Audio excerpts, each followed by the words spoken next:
They thought they got a steal in a luxury mansion, but they didn't realize they weren't the only ones living there. This isn't just a murder house. It's a trap. The movie kicks off with a woman named Lauren frantic on a call with the police begging for help because her husband is trying to take her out. But before she can even give up her location, he kills her and then turns the gun on himself, ending it all. 2 weeks later, the cops send in a cleaning crew to scrub the crime scene before handing the keys over to the rightful heirs, an employee named Kevin Strikes. Up a conversation with the killer's sister, Selenia, as she signs the final paperwork. And while she thanks him for the hard work, she admits she can't bear to stay there after what happened to her brother and his wife, so she plans to offload the property as fast as possible. Meanwhile, Kevin's wife Natalie is busy sewing a dress because she works as a fashion designer. Her sister Danny calls to tell her she showed her designs to a major businesswoman who was so impressed she wants a meeting in a week. Natalie is hyped because this is the big break she needs to finally make a name for herself. As she heads to the grocery store, she bumps into Kevin in his car and shares the news. He is genuinely thrilled for her and says he can't wait to see her become a world-class designer when they get home. They start talking, and Natalie tries to get intimate, but Kevin shuts her down, saying he is just not in the right headspace, which sends Natalie to the bathroom in tears, revealing their relationship has been on the rocks for a while because Kevin caught her cheating on him after being apart for a full year. He decided to give things another shot because he still loves her, but he just can't shake the betrayal, especially since he was already in a dark place after losing his older brother the next day. They head to a therapist to lay it all out, and she tells them they need to bury the past and rebuild from scratch before the love completely dies, since they are clearly struggling to coexist, she suggests. Moving to a new house for a fresh start. Kevin buys into the idea and suggests buying the house, where the murder-suicide happened, telling Natalie that Selenia is selling it for dirt cheap because nobody wants a house with that kind of history. Natalie refuses point blank, saying she can't live in a murder house because she would have constant nightmares. But Kevin snaps back, saying he can't live in the house where she cheated on him because that is just as painful for him that night as he sleeps on the couch. Natalie comes over and agrees to the move on one condition: he has to go back to college and finish his degree. Kevin agrees, and they meet up with Selenia. When they see the new place, they are blown away because it is pure luxury. Kevin hands her a check for $100,000, begging her to take it, since it is every cent he can swing. She agrees because she just wants to be done with the house and the memory of her brother killing his wife, unlike her husband Robert, who is visibly annoyed because he thinks the house is worth way more. A bit later, Natalie moves her stuff in, and her sister Danny comes over to help, mentioning that the media is still buzzing about the crime since nobody knows the real reason. The guy snapped. Natalie says she is going to try to push it out of her mind and adapt to improve things with Kevin. Suddenly, her dog starts barking, and she finds him staring at a closet like he sees someone. Danny tries to joke it off, saying there's probably a ghost hiding in there. That night, Natalie and Kevin are woken up by the dog barking like crazy. Kevin figures the dog just needs a bathroom break and takes him to the yard. But the dog freezes on the stairs and starts barking again at a dark shadow moving fast. Kevin is weirded out because the dog is terrified and won't budge when he gets back to the room. Natalie tells him she saw a dark figure in the bathroom. Kevin checks it out but finds nothing, telling her she is just seeing things and that the house is locked tight. The next day, Natalie takes the car keys and tells him she made him breakfast for school. Before heading out to meet the businesswoman, she is shocked when the lady offers her a job on the spot and sets up a meeting with an assistant to talk details. Natalie is all in and super excited.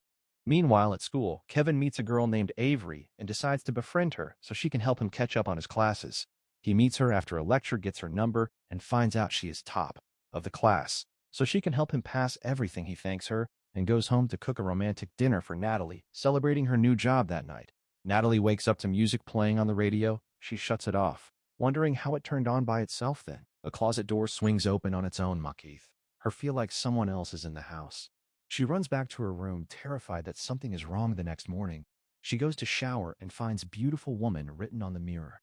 She thinks Kevin did it and goes to thank him, but he denies writing anything. She thinks he is just messing with her until the doorbell rings. A delivery guy drops off a package of adult magazines addressed to their house and tells them $2,000 will be charged to his account. Kevin is confused since he never ordered them.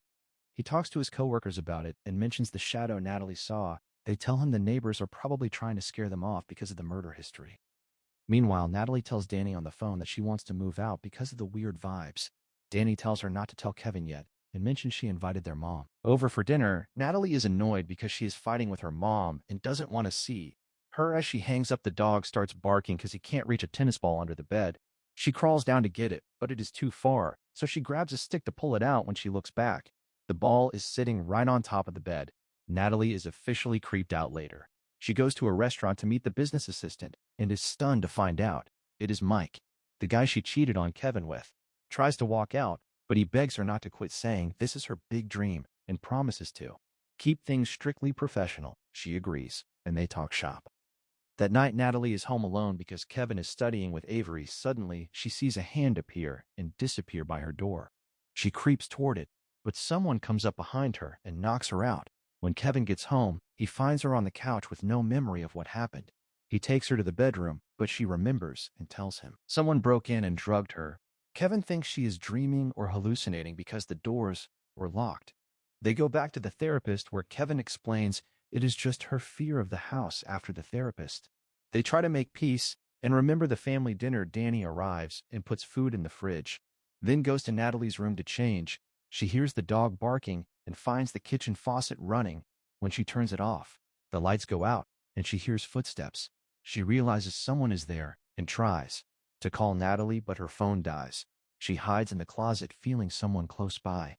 A mysterious figure appears behind her and drags her away. When Natalie and Kevin get back, they think Danny hasn't arrived yet. Their mom shows up and tells them she is engaged to a guy 10 years younger. Natalie gets into a fight with her because she has been scammed by younger guys 3 times before. Suddenly, they hear a noise outside and see someone torched Kevin's car and bolted. He calls Detective Thomas, who says someone is targeting them to force them out and promises to keep an eye on the place.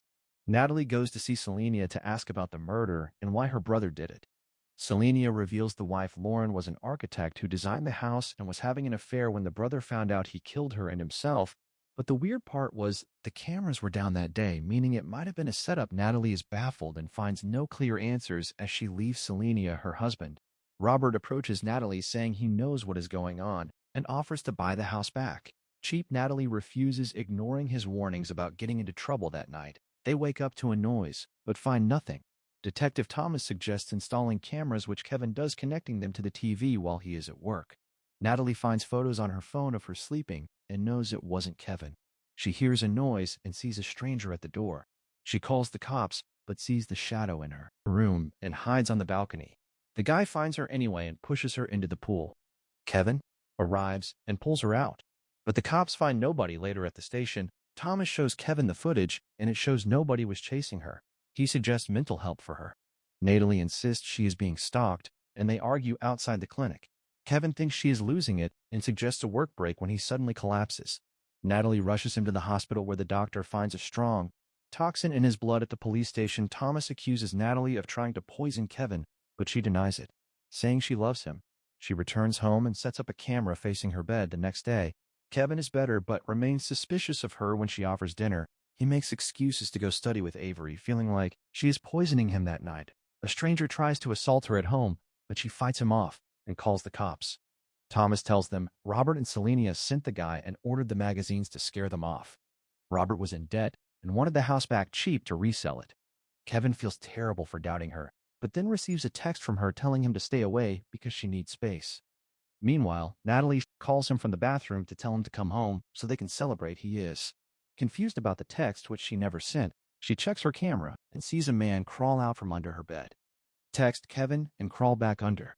She realizes he is still there. Suddenly, he comes out of the closet and knocks her out. When she wakes up, she is in a secret room filled with photos of Lauren and her lover. Natalie realizes the man is Michael, Lauren's lover. Lauren designed the secret room to keep him there, even when her husband was around, but when she tried to dump him, he escaped and killed her and her husband. Natalie realizes Michael was the one poisoning Kevin because he is mentally unstable and wants to kill anyone in the house. She tries to trick him into thinking she loves him, so he will unchain her. He almost does, but sees Kevin coming home. He takes a poison needle to kill Kevin so he can have Natalie. Kevin enters his room and sees someone on the bed, thinking it is Natalie, but it is Dana's body. Michael attacks him, knocking him out. Natalie manages to free herself and runs out to save him. Michael catches her and tries to inject her with the poison, but Kevin tackles him from behind, and Natalie stabs him with scissors in the stomach. ending the nightmare a month later. They sell the house and move away to start over and leave the trauma behind. Do not forget to subscribe to the channel, turn on notifications so you never miss a new video, and I will see you next time. Take care.